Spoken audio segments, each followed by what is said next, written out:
Ce que vous allez découvrir dans cette histoire va bouleverser votre vision des liens qui peuvent unir l'homme et l'animal sauvage, et vous comprendrez pourquoi cette rencontre extraordinaire a changé à jamais la vie d'un homme solitaire.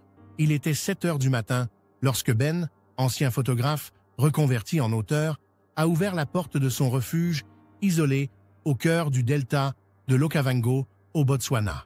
Ben portait encore son pyjama froissé et ses pantoufles en cuir usé, buvant un café brûlant pour l'aider à émerger complètement et commencer une nouvelle journée au milieu des étendues sauvages du Botswana. Soudain, il s'est pétrifié, car à quelques mètres de son perron se dressait une majestueuse lionne adulte. Elle ne montrait aucun signe d'agressivité. Elle demeurait simplement là, haletante, le corps tremblant, avec une fourrure poussiéreuse, et tachée, par endroits, comme si elle avait survécu à un combat désespéré. Ce qui a fasciné Ben, cependant, c'étaient ses yeux ambres profonds, qui semblaient l'implorer. C'est alors qu'il a aperçu ce qu'elle tenait délicatement dans sa gueule, un lionceau minuscule et inerte. Son petit corps était mou, sans aucun signe de vie apparent. Il ressemblait à une peluche malmenée par le temps et l'adversité. À cet instant précis, Ben a compris qu'il ne s'agissait pas seulement d'une lionne ordinaire, mais d'une mère en détresse absolue. Son premier réflexe a été de courir se barricader à l'intérieur, peut-être même de saisir le fusil rangé dans l'armoire, mais quelque chose dans la posture de l'animal l'en a dissuadé. Elle ne représentait aucune menace directe. C'était une mère qui implorait de l'aide au seul endroit où subsistait peut-être une lueur d'espoir. Il a lentement reculé, et à sa grande stupéfaction, elle a marché vers lui d'un pas mesuré et a déposé le lionceau près de la terrasse avec une délicatesse presque humaine. Puis, elle s'est éloignée et s'est assise, les yeux rivés sur lui, comme pour dire silencieusement « Maintenant, c'est à toi de jouer ». Contre toute logique et bon sens, Ben s'est agenouillé devant le petit. Ses poils dorés étaient souillés de sang séché sur l'oreille droite. Quand il a cru que tout espoir était perdu, il a distingué un spasme ténu, un unique mouvement de poitrine faible comme une feuille au vent. Il respirait encore. Il a regardé la mère lionne qui ne bougeait toujours pas. Elle le fixait simplement avec un regard conscient et plein d'espoir. Ben a dit presque sans réfléchir « Je vais essayer. Je te jure que je vais tout faire pour sauver ton petit. » Elle n'a pas répondu évidemment, mais quelque chose dans son immobilité parfaite semblait comprendre et accepter cette promesse. Avec précaution, il enveloppa le lionceau dans un linge et l'emmena dans la maison. La lionne est restée assise là, telle une sentinelle silencieuse et vigilante. Il a installé le lionceau sur son canapé et a couru chercher tout ce qui pouvait aider. Des serviettes moelleuses, un coussin chauffant, de l'eau tiède dans une bassine. Dehors, elle demeurait comme une statue surveillant la maison où son petit luttait maintenant pour une dernière chance de survie. Le lionceau était froid et immobile, mais il subsistait encore un fragile espoir. Ben a téléphoné à Rose, la vétérinaire locale, qui vivait à plusieurs heures de route. « Rose, c'est Ben. Il y a un lionceau ici. Il est blessé. Sa mère l'a transporté jusqu'à moi. Elle attend dehors. » Silence complet à l'autre bout du fil. « Tu plaisantes, j'espère ?»« Non, c'est la vérité. Il est vivant, mais très faible. Que dois-je faire ?» Après une longue pause, elle a soupiré profondément. « Garde-le au chaud surtout. Mélange du miel avec de l'eau tiède et donne-lui en petite dose. Je vais appeler Jane qui a déjà travaillé avec des félins sauvages. Nous arrivons. » Il a raccroché et préparé le mélange sucré, utilisant une seringue de cuisine pour administrer quelques gouttes précieuses dans la bouche du lionceau. Au début, rien du tout, mais ensuite, sa petite langue a bougé, presque imperceptiblement, mais suffisamment pour lui redonner espoir. Ben a passé toute la matinée à ses côtés, tandis que la mère dehors ne bougeait pas d'un centimètre. « Tu ne mourras pas aujourd'hui », murmura-t-il en observant le lionceau, même si au fond, il était conscient qu'il n'était qu'un homme lambda armé d'une poignée de serviettes et d'un radiateur tentant de sauver un animal sauvage dont il ignorait tout. En plein après-midi, son salon ressemblait à une clinique vétérinaire improvisée, des couvertures éparpillées partout, et le radiateur fonctionnant à plein régime. Le lionceau gisait juste devant, recroquevillé comme un nouveau-né fragile, une petite patte dépassant des couvertures. La blessure à sa patte avait recommencé à saigner abondamment. Elle ressemblait à une morsure profonde, rouge et clairement infectée, ce qui pouvait le tuer plus rapidement que le froid ou l'épuisement. Ben a pris un peu de peroxyde d'hydrogène, en a imbibé une compresse et l'a pressé délicatement sur la plaie. Le petit a tressailli violemment. Et étrangement, cela a soulagé Ben, car la douleur signifiait qu'il se battait encore et que son système nerveux fonctionnait correctement. Ben lui a ensuite redonné un peu plus d'eau mielée, et cette fois, il a tenté de lécher le liquide sucré. Un petit mais très clair signe de progrès encourageant qui lui redonna espoir. Son téléphone a sonné. C'était encore Rose. Jane dit que tu es complètement fou, mais elle est en route avec tous les médicaments nécessaires. Elle sera là dans quelques heures. Sa patte saigne beaucoup, ça ressemble effectivement à une morsure profonde et je crois qu'il a de la fièvre, dit Ben rapidement. Garde-le au chaud surtout. Continue de lui donner des liquides régulièrement et n'ouvre pas trop souvent la porte. Cette mère lionne ne restera pas calme indéfiniment, le prévint Rose, et Ben savait qu'elle avait parfaitement raison. C'était déjà un miracle que la lionne n'ait pas défoncé les murs de sa maison pour récupérer son petit. Mais pour une raison mystérieuse, elle lui faisait confiance. Une heure passa, puis une autre, et le lionceau commença à bouger davantage. Ben nettoya à nouveau la patte avec un soin infini. Le saignement diminuait progressivement. La plaie restait rouge et enflée, mais elle ne paraissait plus aussi menaçante. Dehors, la lionne montra les premiers signes d'inquiétude. Elle fit quelques pas nerveux, hésitant visiblement entre partir et rester, puis retourna à son point d'observation. Ben alluma le poêle à bois pour réchauffer davantage la maison, même si pour lui, il faisait déjà bien trop chaud. Mais le petit avait besoin de chaleur vitale, plus que lui d'air frais. À la tombée de la nuit, un petit miracle inespéré se produisit. Le lionceau ouvrit les yeux et regarda Ben avec une intensité bouleversante. « Tu n'es plus seul », murmura Ben. Le lionceau cligna des yeux délicatement et se rendormit paisiblement. Mais pour la première fois de cette journée interminable, Ben eut l'impression qu'il allait vraiment s'en sortir.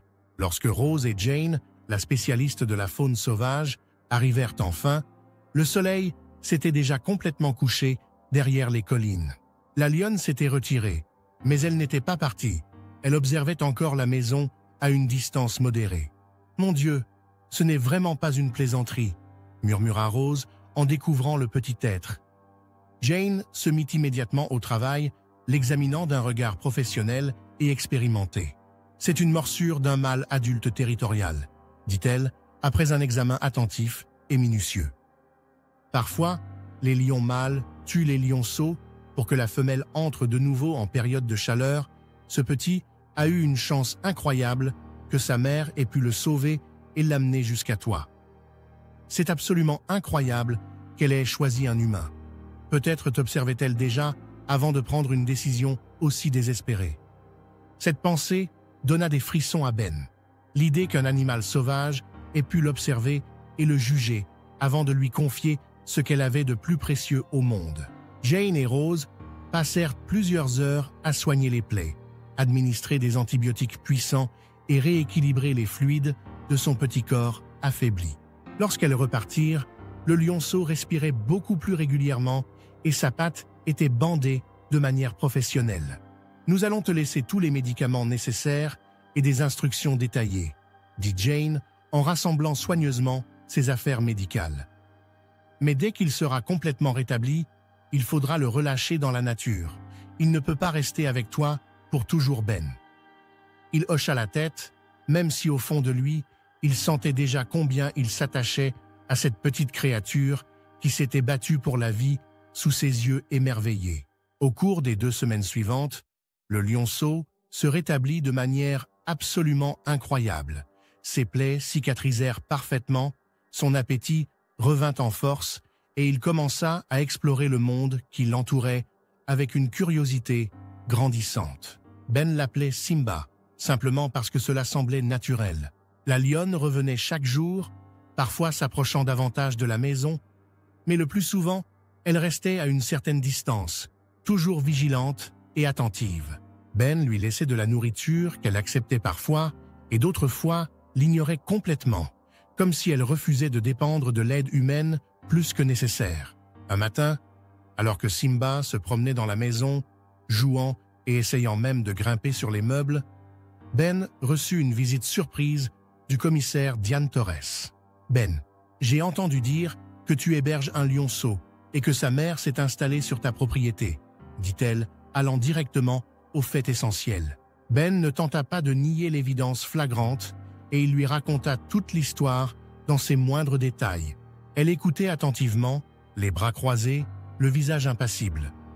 Quand il eut terminé, elle se contenta de dire simplement « Tu as une chance incroyable que personne n'ait été blessé ou tué. » Mais c'est devenu un problème. Le département de la faune est déjà au courant. Ils veulent venir dans 3 jours pour récupérer le petit et peut-être même relocaliser la mère. Je peux les retarder légèrement, mais la décision finale te revient et tu dois agir rapidement. Cette nuit-là, Ben ne réussit pas à fermer l'œil. Il savait qu'il ne pouvait pas le garder indéfiniment, qu'il ne pouvait pas l'élever comme un animal domestique, qu'il ne pouvait pas lui voler sa chance d'être ce pourquoi il était né, un lion libre dans la savane. Le matin venu, Ben avait pris sa décision. Il ne voulait pas attendre que le département de la faune se présente. Il ne voulait pas attendre que la lionne trouve le courage de venir le chercher. Il installa Simba, avec précaution, dans un grand panier tapissé de ses couvertures familières, y ajouta son jouet préféré et prépara un peu de nourriture pour le voyage. Puis il monta dans sa Jeep et roula profondément dans la forêt jusqu'à un endroit qu'il imaginait proche de la tanière de la lionne. Il circulait lentement sur les chemins forestiers poussiéreux, scrutant les signes d'activité de lion, jusqu'à ce qu'il arrive à une petite clairière entourée de buissons denses et touffus. Ben arrêta le véhicule et sortit, ouvrit la caisse, et Simba cligna des yeux face à la lumière vive du soleil, reniflant les parfums familiers et enivrants de la forêt. « Voici ta vraie maison, mon petit brave », dit Ben, la gorge terriblement serrée par l'émotion. Il se recula et lui laissa l'espace nécessaire pour sortir et regarder autour de lui avec curiosité. Simba fit quelques pas hésitants, puis s'arrêta et regarda Ben comme s'il demandait ce qui se passait exactement, pourquoi ils étaient là. Et puis, ils entendirent tous deux le craquement des branches à la lisière de la clairière silencieuse. La lionne les observait attentivement. Elle semblait prudente, mais absolument pas agressive. Leurs regards se croisèrent, et dans le sien, Ben retrouva cette attention étrange qu'il avait remarquée le tout premier jour. Lentement, il se recula encore davantage pour lui montrer clairement qu'il ne voulait lui faire aucun mal, qu'il libérait son petit et le rendait au monde sauvage, d'où il venait. Le lionceau se figea complètement, regardant tour à tour sa mère et Ben, comme partagés entre 2 mondes opposés, entre la confiance humaine et l'appel sauvage de sa vraie nature. La lionne émit un son grave et profond, un mélange harmonieux de grondements et de ronronnements maternels. Le petit se tourna vers elle instinctivement et fit quelques pas hésitants, s'arrêta, puis encore quelques autres pas décisifs. Le cœur de Ben se serrait en voyant la distance entre eux diminuer progressivement, alors que l'amour maternel réunissait 2 êtres autrefois séparés par le destin. Mais soudain, Simba se retourna et revint en courant vers Ben, pressant son petit visage contre ses genoux comme pour lui dire un dernier au revoir, ou peut-être le remercier sincèrement. Ben s'agenouilla et caressa une dernière fois sa fourrure douce et soyeuse, murmurant des paroles « Va et vis ta vraie vie, petit courageux. Tu vas y arriver magnifiquement bien. » Il lui donna alors une légère poussée vers sa mère, et cette fois, Simba n'hésita pas du tout. D'un petit bond gracieux, il la rejoignit et elle le renifla longuement de haut en bas, comme pour s'assurer qu'il allait vraiment bien, vivant et en parfaite sécurité. Et puis quelque chose d'inattendu se produisit. La lionne leva majestueusement la tête et regarda Ben droit dans les yeux. Elle inclina légèrement la tête avant de se tourner et de s'éloigner lentement, son petit trottinant joyeusement derrière elle. Simba ne se retourna qu'une seule fois avant de disparaître à jamais entre les arbres majestueux. Ben resta debout dans la clairière pendant un très long moment, ressentant un mélange étrange de tristesse, de paix et d'accomplissement. Les mois ont passé. Il reprit sa vie normale, mais parfois, surtout au crépuscule, il sortait sur sa terrasse avec une tasse de café et regardait vers la lisière de la forêt, sachant que quelque part là-bas, entre les arbres, vivait un lion qui avait autrefois dormi sur son canapé et bu du lait dans sa main. Un matin d'automne, Ben est sorti et a découvert un petit cadeau sur son perron, un petit tas de fruits, comme si quelqu'un avait pris le temps de les cueillir spécialement. Il n'y avait personne aux alentours, mais Ben savait exactement qui les avait laissés. Il sourit tendrement et regarda vers la forêt, où il crut apercevoir une ombre frémissante. Peut-être n'était-ce qu'un jeu de lumière, ou peut-être était-ce la lionne et son petit.